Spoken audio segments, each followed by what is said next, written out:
Hi, this is Revathi. Welcome to అందమైన కథల పొదిరీలు. Video చూస్తున్న ప్రతి ఒక్కరికి, అలాగే లైక్స్ కామెంట్స్తో ఎంకరేజ్ చేస్తున్న వారందరికీ నా హృదయపూర్వక ధన్యవాదాలు. ప్రేమ మనసులు ఎపిసోడ్ నెంబర్ 97. రేణు సుజాత్కి ఫోన్ చేసి హాస్పిటల్లో ఉన్న దివ్య దగ్గరికి రమ్మని చెప్పి ఫోన్ పెట్టేయగానే డాక్టర్ ప్రియాంక వచ్చి, దివ్యక్క పరిస్థితి కూడా బాగలేదు రేణు, కడుపుకి పెద్ద దెబ్బ తగలటం వల్ల లోపల బిడ్డ అడ్డం తిరిగింది, వెంటనే సిజేరియన్ చేయాలి, లేదంటే తల్లి బిడ్డ ఇద్దరి ప్రాణాలకు ప్రమాదం, వెంటనే మీ బావగారిని రమ్మని చెప్పు అని అంటుంది. బావగారు వాళ్ళు ముంబై నుంచి బయలుదేరారు, ఇక్కడికి వచ్చేసరికి లేట్ కావచ్చు, దివ్యక్కకి కానీ బిడ్డకు కానీ ఏదైనా అయితే అశోక్ తన ప్రాణాలు అడ్డుపెట్టి రిస్క్ చేసిన దానికి విలువ లేకుండా పోతుంది, అక్కకి బిడ్డకి ఏమీ కాకుండా కాపాడు ప్రియాంక అని కన్నీళ్ళు పెట్టుకుంటూ వేడుకుంటుంది. బాధపడకు రేణు, మీ బావగారు వచ్చేసరికి లేట్ కావచ్చు అంటున్నావు కదా, నువ్వు వచ్చి సైన్ చేయి, వెంటనే ఆపరేషన్ మొదలు పెడతాను అని అంటుంది ప్రియాంక. మరి కొద్దిసేపటికి సుజాత వచ్చి, దివ్యకి ఎలా ఉంది రేణు అని అడుగుతుంది. రేణు కన్నీళ్ళు పెట్టుకుంటూ, సిజేరియన్ జరుగుతుంది వదినా, అక్కడ అశోక్ ఏమవుతుందోమోనని భయం వేస్తుంది, నువ్వు ఇక్కడే ఉండి అక్కను చూసుకుంటూ ఉండు, నేను అశోక్ దగ్గరికి వెళ్ళొస్తాను అని బయలుదేరుతుంది. ఇద్దరి హెల్త్ కండిషన్ గురించి తెలుసుకొని సుజాత కూడా భయపడుతుంటుంది. ఇక్కడ అశోక్కి లోపల ఐసీయూలో ట్రీట్మెంట్ జరుగుతుంటుంది. అందరూ ఐసీయూ బయట అశోక్ బతుకుతాడో లేదోనని కన్నీళ్ళు పెట్టుకుంటూ ఉంటారు. చక్రవర్తి గారు బాధని కోపాన్ని తన మాటలో చూపించి భార్యతో మాట్లాడుతుంటాడు. ఏంటి పూర్ణ ఇదంతా, ఎవరినో కాపాడడం కోసం వీడి ప్రాణాల మీదకి తెచ్చుకోవడం ఏంటి, వాళ్ళతో స్నేహం చేయొద్దని మొదటి నుంచి చెప్తూనే ఉన్నాను, ఏ రోజైనా నా మాట విన్నాడా, ఇప్పుడు నా కొడుకు ప్రాణాలు పోతే ఆ దివ్య తీసుకొచ్చి ఇస్తుందా అని అటువైపుగా తిరిగేసరికి రేణు కన్నీళ్లతో ఆ మాటలు వింటూ కనిపిస్తుంది. చక్రవర్తి గారు రేణు వైపు కోపంగా చూసి తల తిప్పుకుంటాడు. పూర్ణ లాస్య కూడా రేణుని కోపంగా చూస్తుంటారు.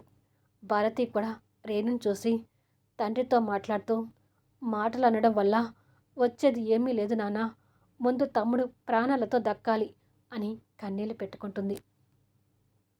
ఇంతలో డాక్టర్ బయటకొచ్చి, కత్తి గాయం లోతుగా దిగటం వల్ల పరిస్థితి క్రిటికల్గా ఉంది, పైగా తలకు కూడా పెద్ద గాయమైంది, ప్రాణాలు దక్కుతాయనే నమ్మకం లేదు చక్రవర్తి గారు అని అంటాడు. ఆ మాట వినగానే అందరిలోనూ ఇంకా దుఃఖం పెరుగుతుంది. రేణు కూడా తన బాధని కంట్రోల్ చేసుకోలేకపోతుంటుంది. చక్రవర్తి గారు చేతులెత్తి దండం పెడుతూ, నాకు పుత్రశోకం కలిగించకండి డాక్టర్, నా కొడుకుని ఎలాగైనా ప్రాణాలతో దక్కించండి ప్లీజ్ అని కన్నీళ్లతో వేడుకుంటాడు. మీరు పెద్దవారే ఉండి మాకు దండం పెట్టకండి చక్రవర్తి గారు, మా ప్రయత్నం అయితే మేము చేస్తున్నాము, ఆ తర్వాత దేవుడి దయ అని చెప్పి వెళ్ళిపోతాడు. చక్రవర్తి గారు కన్నీళ్ళు తుడుచుకొని కాస్త ధైర్యం తెచ్చుకుంటూ కన్నీరు మున్నీరుగా విలిపిస్తున్న భార్యని బిడ్డని దగ్గరికి తీసుకొని, వాడి మంచితనమే వాడిని కాపాడుతుంది పూర్ణ, ఆ దేవుడు మనకు అన్యాయం చేయడు భారతి అని వాళ్ళ ముగ్గురికి, అంటే పూర్ణ, భారతి, లాస్యకి ధైర్యం చెప్తుంటాడు. కాస్త దూరంగా నిలబడ్డ రేణు వాళ్ళని చూస్తూ ఒంటరిగా పక్కకి వచ్చి ఏడుస్తుంటుంది.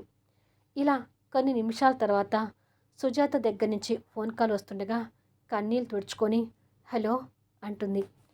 వంశీ, రఘు దగ్గరికి వచ్చారంట రేణు, దివ్య దగ్గర మేము ఉంటాం కాబట్టి నువ్వు అక్కడే ఉండు అని అంటుంది. అక్కకి ఎలా ఉందో ప్రియాంక ఏమైనా చెప్పిందా అని అడుగుతుంది రేణు. ఆపరేషన్ జరుగుతుంది రేణు, ఇంకా డాక్టర్ బయటికి రాలేదు అని అంటుంది సుజాత. సరే వదిన, ఏ విషయమైనా నాకు ఫోన్ చేస్తుండు అని ఫోన్ పెట్టేసి ఎదురుగా కనిపిస్తున్న వినాయకుడి దగ్గరికి వెళ్ళి దండం పెట్టుకుంటూ కన్నీళ్లతో తన బాధను చెప్పుకుంటుంది. వంశీ, రఘు ప్రియాంక హాస్పిటల్ ముందు కారు ఆగగానే ఇద్దరూ హుటాహుటిన లోపలికి వెళ్తుంటారు. ఆపరేషన్ థియేటర్ ముందున్న సుజాత దగ్గరికి వంశీ కంగారు పడుతూ వచ్చి, దివ్యకి ఎలా ఉంది సుజాత అని అడుగుతాడు. సిజేరియన్ జరుగుతుంది వంశీ, సిజేరియన్కి తీసుకువెళ్ళి కూడా చాలాసేపు అవుతుంది అని అంటుండగానే లోపల నుంచి బిడ్డ ఏడుపు వినిపిస్తుంది. రఘు, కన్నీళ్ళు పెట్టుకుంటున్న వంశీని చూస్తూ, ధైర్యంగా ఉండు వంశీ, అంతా మంచే జరుగుతుంది అంటుండగానే నర్స్ బిడ్డను తీసుకుని వచ్చి, మగబిడ్డ పుట్టాడండి అని వంశీ చేతుల్లో పెడుతుంది. వంశీ బిడ్డని చూసి, నా భార్యకి ఎలా ఉంది సిస్టర్ అని అడుగుతాడు భయంగా. తల్లి బిడ్డ ఆరోగ్యంగానే ఉన్నారు, డోంట్ వరీ అని అంటుంది. అందరి మొహాల్లో కాస్త సంతోషం కనపడుతుంది. పేషెంట్ మత్తులో ఉంది కాబట్టి ఓ 2 గంటల తర్వాత చూడవచ్చు అని చెప్పి నర్స్ వెళ్ళిపోతుంది. జరిగిందంతా వంశీకి కూడా రేణు ద్వారా తెలుసు కాబట్టి, అశోక్ నా భార్య బిడ్డని నాకు ప్రసాదించిన దేవుడు అని అనుకుంటాడు. బిడ్డని చూసి రఘు, సుజాత కూడా కాస్త సంతోషపడతారు. సుజాత బిడ్డని చేతిలోకి తీసుకుంటూ, నిజంగా అశోకే ఈ తల్లి బిడ్డలకు ప్రాణభిక్ష పెట్టాడు అని అంటుంది. అది విని రఘు కోపం తెచ్చుకుంటూ, అసలు దివ్యని చంపాల్సిన అవసరం ఎవరికి ఉందిరా, ఎవడ్రా వాడు అని అంటాడు. అదే నాకు అర్థం కాక ఇదంతా విన్న దగ్గర నుంచి పిచ్చెక్కుతుంది రఘు. అసలు ముందు అశోక్ పరిస్థితి ఎలా ఉందో అని కన్నీళ్ళు పెట్టుకుంటూ రేణుకి ఫోన్ చేస్తుంటాడు. అశోక్ పరిస్థితి రేణు ద్వారా విని కృంగిపోతుంటాడు. ఇక్కడ అశోక్కి లోపల ట్రీట్మెంట్ జరుగుతుంటుంది. రూమ్ బయట జగదీష్తో పాటు ఆ 5గురు ఓ పక్కగా కూర్చుంటే, రేణు ఒంటరిగా మరో పక్కగా కూర్చొని అశోక్ పరిచయం నుంచి మొత్తం జ్ఞాపకాల్ని గుర్తు తెచ్చుకుంటూ కన్నీళ్ళు పెట్టుకుంటూ ఉంటుంది. కొద్దిసేపటికి వంశీ ఏడుస్తున్న బిడ్డని ఎత్తుకొని బెడ్ మీద కన్నీళ్ళు పెట్టుకుంటూ ఏడుస్తున్న దివ్య దగ్గరికి వెళ్ళి, బాబుని చూడు దివ్య అంటాడు. దివ్య పుట్టిన బాబుని కూడా పట్టించుకోకుండా, అశోక్ ఇంకా హాస్పిటల్లోనే ఉన్నాడేమో అని అనుకొని, బాబు కాదు వంశీ గారు, ముందు అశోక్ని చూడాలి, నన్ను అశోక్ దగ్గరికి తీసుకెళ్ళండి ప్లీజ్ అని ఏడుస్తుంటుంది. వంశీ కూడా కన్నీళ్ళు పెట్టుకుంటూ, అశోక్ ఈ హాస్పిటల్లో లేడు దివ్య, వేరే హాస్పిటల్కి తీసుకెళ్లారు అని అంటాడు. వేరే హాస్పిటల్గా? ఎందుకు తీసుకెళ్లారు? అశోక్కి ఎలా ఉంది అని భయంగా అడుగుతుంది. బాగానే ఉన్నాడు దివ్య, నువ్వు కంగారు పడాల్సిన అవసరం లేదు అని ధైర్యం చెప్తాడు. అయితే నన్ను హాస్పిటల్కి తీసుకెళ్ళండి వంశీ గారు, ఎలాగైనా నేను నా స్నేహితుడిని చూడాలి అని అంటుంది. నిన్ను కదిలించకూడదని డాక్టర్స్ చెప్పారు దివ్య, అశోక్ కోలుకుంటున్నాడు, నువ్వు కంగారు పడకు ప్లీజ్ అంటూ రిక్వెస్ట్ చేస్తాడు. మీరు నిజమే చెప్తున్నారు కదా అని అడుగుతుంది. నిజమే చెప్తున్నాను అని కష్టంగా పలుకుతాడు. దివ్య కన్నీళ్ళు పెట్టుకుంటూ చూస్తుంటుంది. ఒక్కసారి బాబుని చూడు దివ్య అంటూ బాబుని దివ్య పక్కన పడుకోబెడతాడు. దివ్య కన్నీళ్లతోనే బాబుని చూసి, నేను బాబు ప్రాణాలతో ఉన్నామంటే దానికి కారణం అశోకే వంశీ గారు, అశోక్కి ఏమీ కాకూడదు అని మాట్లాడుతుంటుంది. అదే సమయంలో ఐసీయూలో చలనం లేకుండా పడుకున్న అశోక్ దగ్గరికి రేణు వచ్చి భరించలేనట్టుగా కన్నీళ్ళు పెట్టుకుంటూ అశోక్ నుదుటిన దేవుడి కుంకుమ పెట్టి, అశోక్ చేయిని తన చేతిలోకి ప్రేమగా తీసుకొని, ఎప్పుడూ నవ్వుతూ మాట్లాడే నువ్వు ఇలా చలనం లేని మనిషిలా కనిపిస్తుంటే చూసి తట్టుకోలేకపోతున్నాను అశోక్. స్నేహం విలువ తెలియని మనిషివని దూషించాను, కానీ నీ ప్రాణాలను అడ్డుపెట్టి అక్కను కాపాడి నిజమైన స్నేహితుడు అని నిరూపించుకున్నావు. నీకేమనైతే మేము ఎవరూ తట్టుకోలేం అశోక్.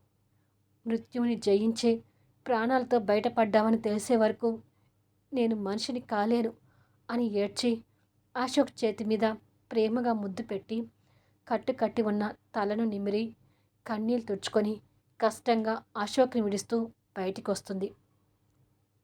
రేణు అక్కడి నుండి బయటకు వచ్చేసరికి చక్రవర్తి గారు వంశీ రఘు మీద సీరియస్ అవుతూ, మీ కారణంగానే నా కొడుకు ఈరోజు చావు బతుకుల మధ్య ఉన్నాడు, ఇక నుండి మీ నీడ కూడా నా కొడుకు మీద పట్టడానికి వీల్లేదు, మర్యాదగా ఇక్కడి నుంచి వెళ్ళిపోండి అంటాడు ఆవేశంగా.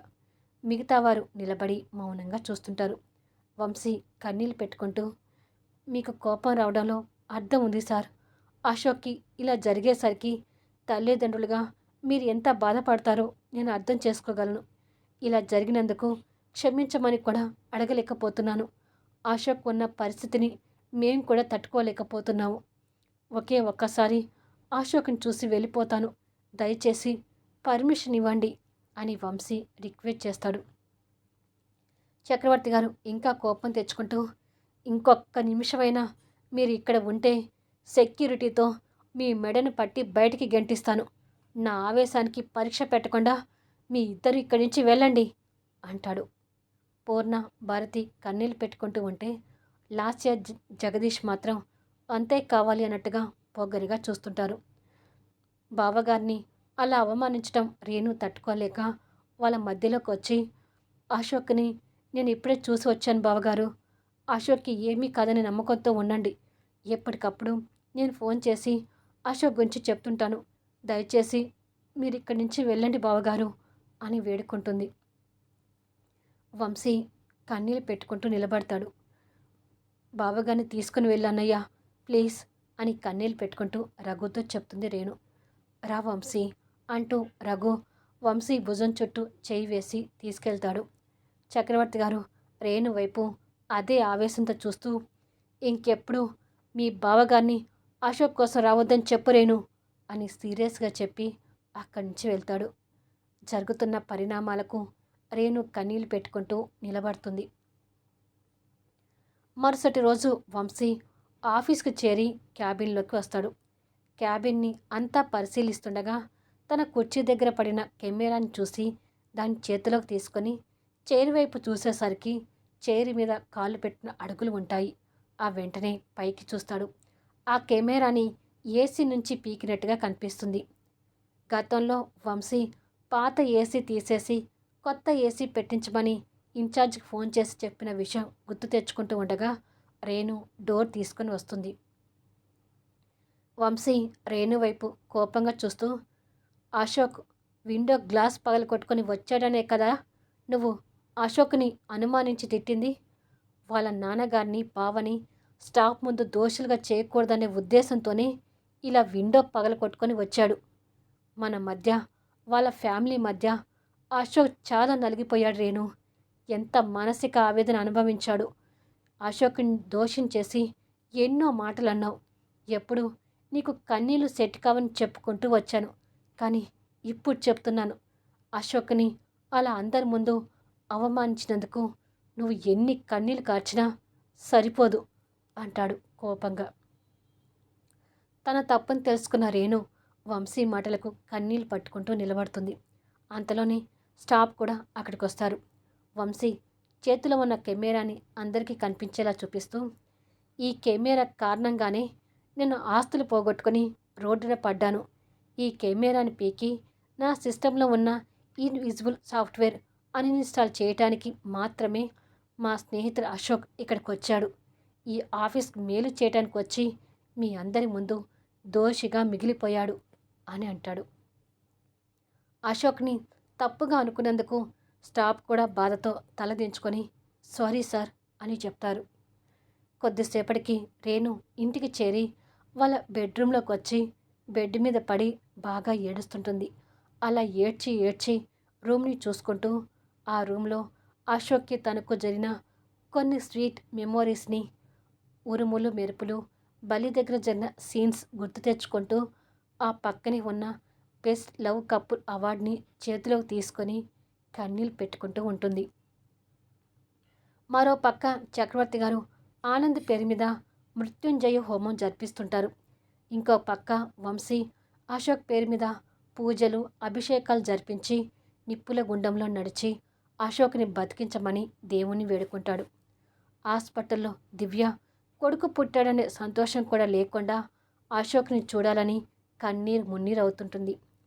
ఇంతమంది ప్రార్థనలు విన్న దేవుడు 5 రోజుల తర్వాత కనుకరించి అశోక్ కళ్ళు తెరిచేలా చేస్తాడు.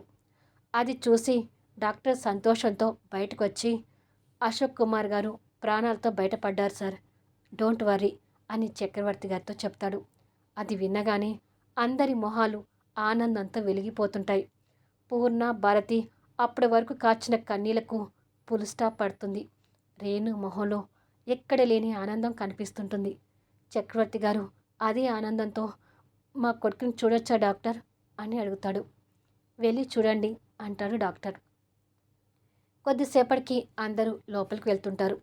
రేణు కూడా లోపలికి వెళ్తుంటే నర్స్ అప్పుడే వచ్చి, అశోక్ కుమార్ గారి భార్యగా మీరు కొన్ని సైన్లు చేయాలి మేడం అని సైన్ చేయించుకుంటూ ఉంటే లాస్యకి అది నచ్చక మూతి తిప్పుకుంటూ మిగతా వాళ్ళతో అశోక్ దగ్గరికి వెళ్తుంది. అశోక్ కళ్ళు తెరిచి జరిగిందంతా గుర్తు తెచ్చుకుంటూ ఉండగా అందరూ లోపలికి వస్తారు. అశోక్కి అందరికన్నా దగ్గరగా భారతి ఉంటుంది. దివ్యకి ఎలా ఉందక్క, తను ప్రసవించిందా అని కంగారుగా అడుగుతాడు. అశోక్కి తన గురించి అడగటం అందరికీ కష్టంగా అనిపిస్తుంటుంది. మగబిడ్డని ప్రసవించిన తమ్ముడు, తల్లి బిడ్డ ఆరోగ్యంగా ఉన్నారంట అంటుంది భారతి. ఆ మాట విన్నగానే అశోక్ థ్యాంక్ గాడ్ అనుకుంటూ సంతోషపడతాడు. బయట రేణు అశోక్ని చూడాలని ఆతృతగా సైన్ చేస్తుంటుంది. భారతి కన్నీళ్ళు పెట్టుకుంటూ నీకు ఏమవుతుందేమో అని మేమందరం భయపడ్డాం తమ్ముడు అని అంటుంది. అశోక్ తల్లిదండ్రుల కళ్ళలో నీళ్లు చూస్తూ ఇంకా నాకేమీ కాదులే నాన్న, మీరు కన్నీళ్ళు పెట్టుకోకండి అంటాడు. చక్రవర్తి గారు కొడుకు చెయ్యిని ఆప్యాయంగా పట్టుకొని నిన్ను ఇలా చూసిన తర్వాతే మా ప్రాణాలు లేచి వచ్చాయి ఆనంద్ అంటాడు. పూర్ణ కొడుకు తల నిమురుతూ మా ఆయుష్ కూడా పోసుకొని నిండు నూరేళ్ళు బతకాలి నాన్న నువ్వు అంటుంది కన్నీళ్ళు పెట్టుకుంటూ. లాస్య కూడా మాట్లాడుతూ నిన్ను ప్రాణాలతో చూస్తామో లేదోనని భయపడ్డాం బావా అని అంటుంది. నేను కూడా మీ అందరినీ చూస్తానని అనుకోలేదు అంటూ అందరినీ ఒక్కొక్కరిగా చూస్తూ రేణు లేదేంటి అని మనసులో అనుకుంటాడు. అందరూ అశోక్తో మాట్లాడుతుంటే అశోక్ కళ్ళు మాత్రం రేణు కోసం వెతుకుతుంటాయి. రేణు వెళ్ళిపోయిందేమోనని మనసులో భయపడుతూనే మరో పక్క వాళ్ళతో మాట్లాడుతుంటాడు. ఇలా కొన్ని క్షణాల తర్వాత రేణు డోర్ తీసుకొని అక్కడికి వస్తుంది. ఈ వీడియోపై మీ అభిప్రాయాలు తెలుపుతూ కామెంట్స్ ఇవ్వండి. అలాగే స్టోరీ నచ్చినట్టయితే లైక్స్ ఇచ్చి ఎంకరేజ్ చేయండి. మళ్ళీ నెక్స్ట్ వీడియోలో కలుద్దాము.